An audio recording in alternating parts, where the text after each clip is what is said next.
اعوذ باللہ من الشیطان الرجیم، بسم اللہ الرحمن الرحیم، الحمد للہ رب العالمین، والصلاة والسلام علی اشرف الانبیاء والمرسلین واہل بیت الطیبین الطاہرین المعصومین واصحاب الاجمعین۔ آج 5 فروری یوم یکجہتی کشمیر۔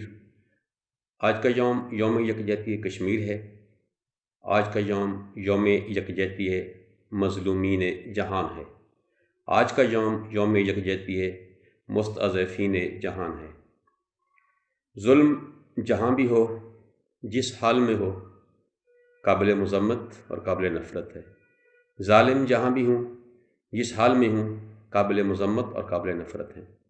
ظلم فلسطین میں ہو، ظلم کشمیر میں ہو، ظلم یمن میں ہو، ظلم شام میں ہو، جہاں کہیں بھی ہو، جس حال میں ہو، جیسے بھی ہو، وہ قابل نفرت اور قابل مذمت ہے۔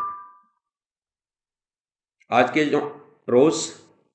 کے یوم اقوام عالم کو یہ بات یاد دلاتی ہے کہ اس جہان آب و گل میں اور اس جہان جدید میں ایک ایسی قوم بستی ہے جس سے جینے کا حق چھین لیا گیا ہے، جو اپنی مرضی سے سانس بھی نہیں لے پا سکتی، جو نہ صرف جن کا جانی نقصان ہوا ہے بلکہ معاشی، معاشرتی اور سیاسی قتل کیا جا رہا ہے۔ کشمیر جنت نظیر ظالموں اور غاصبوں کے قبضے میں ہے۔ بارود کی بو نے اس وادی گلزار کو وادی پرخار بنا دیا ہے اور اس نغمہ آبشار کو خاموش کر دیا ہے۔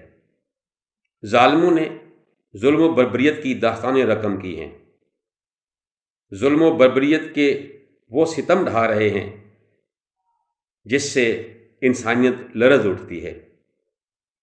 ایک باقاعدہ منصوبے کے تحت مسلم اکثریتی علاقے کو اقلیت میں بدلا جا رہا ہے۔ عالمی قوانین پامال کیے جا رہے ہیں، اخلاقی اصول یرغمال کیے جا رہے ہیں۔ عالمی انسانی حقوق کی تنظیمیں اور ان تنظیموں پر ایک سوالیہ نشان ہے۔ آخر جرم کیا ہے کشمیریوں کا؟ یہی کہ وہ حق خود ارادیت مانتے ہیں۔ حق خود ارادیت ایک مسلم حقیقت ہے اور کشمیری اپنا یہ حق انشاءاللہ لے کر رہیں گے، کیونکہ اللہ کا وعدہ ہے کہ ہر مشکل کے بعد آسانی ہے، اور یقیناً ہر مشکل کے بعد آسانی ہے۔ انشاءاللہ آزادی کشمیر کا سورج جلد طلوع ہوگا اور کشمیری آزاد فضا میں سانس لے پائیں گے۔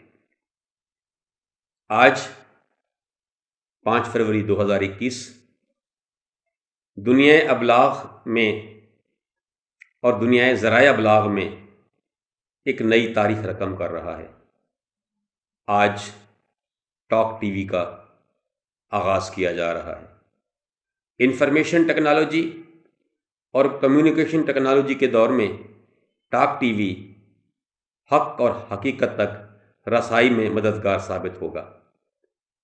ٹاک ٹی وی کی انتظامیہ مبارکباد کی مستحق ہے کہ انہوں نے جس عزم کے ساتھ اسے شروع کیا ہے، دعا ہے خداوند کریم ان کے اس کار خیر میں روز بروز ترقی عطا فرمائے۔ تمام تر نیک خواہشات ٹاک ٹی وی کے ساتھ۔ والسلام ورحمۃ اللہ وبرکاتہ۔